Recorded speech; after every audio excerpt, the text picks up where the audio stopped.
வந்துட்டு இருக்கும்போது வானத்துல பார்த்தா அந்த சூரியனோட ரிஃப்ளெக்ஷன்ல மேகத்துல நிறைய தங்க ரேகைகள். அதை அப்படியே ஒரு வீடியோ எடுத்து ஜூம் பண்ணி டைட் பண்ணி போய் பார்த்தோம்னா சைட்ல ஜோய் அலிகாஸ்னு போட்டிருக்கு அந்த கோல்டுக்கு பக்கத்துல. ஒரு புத்தக வெளியீட்டு விழாவில் இவ்வளவு மின்னுகின்ற தாரகைகள் ஒன்றாக இருந்த ஒரு விழா தமிழ்நாட்டில் இதுவரை நடந்திருக்கிறதா?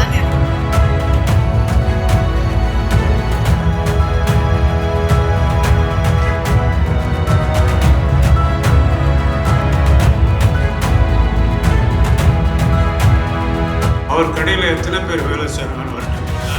என்கிட்ட ஒர்க்கர்ஸே இல்லை. 11,000 பேர் என்னுடைய பார்ட்னர்ஸ்.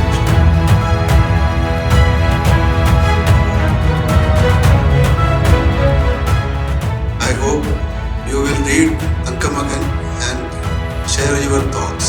Nandri.